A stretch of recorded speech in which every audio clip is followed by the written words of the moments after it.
Welcome to Massive Beers. My name is Matt. We do the beer stuff here. A little bit more Hidden River up in this piece in the form of You Know What to Do Double India Pale Ale. Comes courtesy of my boy Ty. He dropped a bunch of beers on me. This will be the second of two Hidden River beers I'll be reviewing. Either of these go up the same day or I'll probably post them maybe back to back or within close proximity of each other at least. So let's see where the sucker goes. Label-wise, it's very similar to the other one. It's very just like an abstract oil painting kind of look to it. As far as dating on this goes, it's 8% hazy that was canned 9 days ago. So, kind of fresh. So, yeah, label-wise is alright. Beer-wise, that looks the part of what you'd expect from really nice, well-done, new school haze. I mean, it has, again, that rich kind of apricot, juicy, pulpy kind of look to it. Index, not even index finger, pinky finger of a kind of silken, slightly soapy middle kind of head to it. Give it a whirl. Let's give it a nose.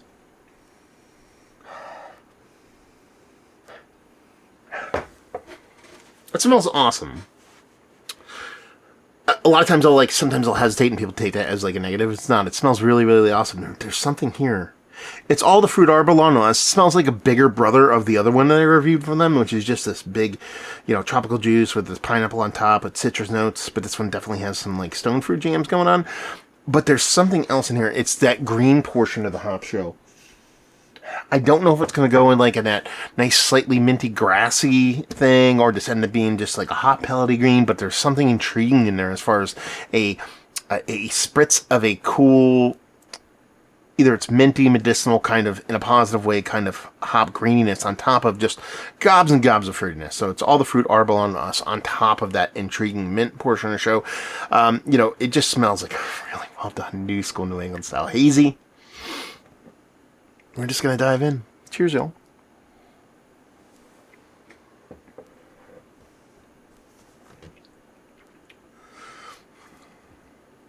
I mean, that's just top-notch stuff, dude. Like, for reals. It's giving me a little bit of bittering here. Again, we're dealing with a more hot pellet green. There is that fluttering mintiness, but it's very, very light.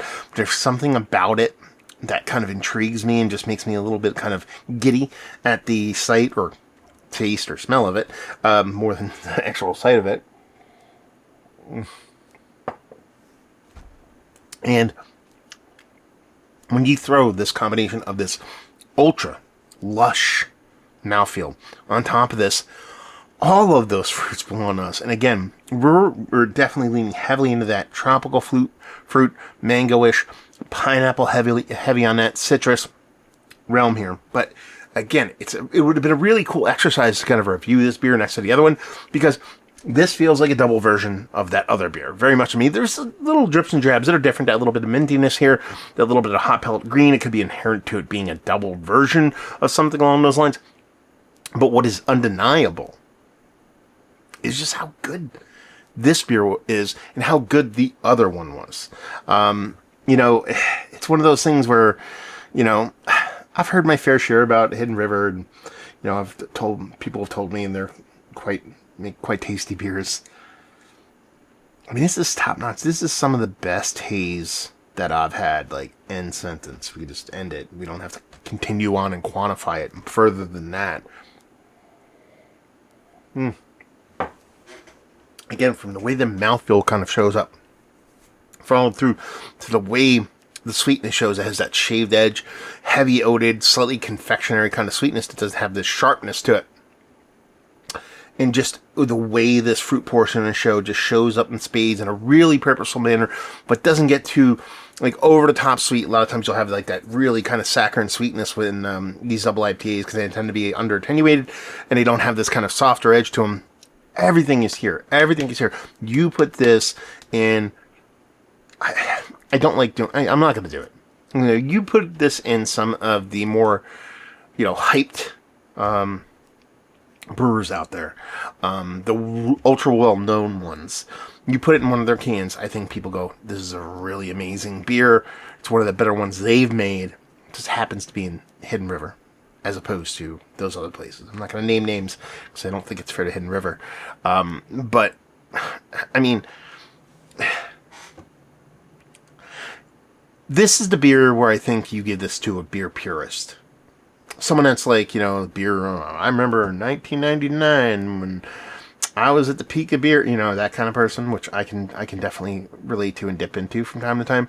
I think you give this to them, and they probably drink it and go, yeah, whatever, I don't like hazy IPA. But I think it seeks down in their soul, they go, that's a really good beer. Like, they just don't want to admit it. It's that thing. It's just, it's a really, really well-made beer. Just happens to be a New England style hazy. But it pulls off those tricks. It pulls up those things that separate A tier from S tier, and does it in such a fantastic fashion. And when you kind of roll it back and see that these, I've done 2 for 2 beers from this brewery, and both of them have shown like they have, it really goes to show you that, there's probably, I'm not trying to quantify and say this is easy, but there's probably breweries out here doing this level of haze, and everybody just doesn't know it. It just, some people aren't just good at promotion, or they're in the middle of nowhere, or don't care to be that whatever. This is the good stuff. And let's cut to the chase, because I don't know what else you want me to say other than bomb mouthfeel, awesome sweetness level on it, expressive of both the hop and the fruit side of things is out of this world. Is it one of the better double IPAs I've had as well? Yes. Mount Rushmore status without hesitation. Value and availability, don't know on that. These kind of beers, in a perfect world, they would be $17, $18 a 4-pack, but I'm assuming it costs a little more than that. And leave you with, if you like what we like this, if you like world-class hazy IPA, done. End sentence. You will like this beer. If you don't, then either it was put on somebody's car engine and heated up to 1,000 degrees and messed with, or I got a weird aberration. I don't think that's the case. So, yeah, absolutely fantastic stuff, and some of the best hazies, period, I've had as of late. Now I gotta go to Hidden River. So there we go. We're reviewing the butts. Hopefully you enjoyed. Let's see. Hidden River. Have you had their beers? What's your favorite beer? Have you been to the brewery? Have you had this beer? This particular batch from this particular time. I'll try to get this up on the double. Let me know what you think. All the fun stuff down there. Hopefully you enjoyed the review. Hopefully you're enjoying a little bit of world-class haze right now. Hope to see you next time. Cheers, y'all.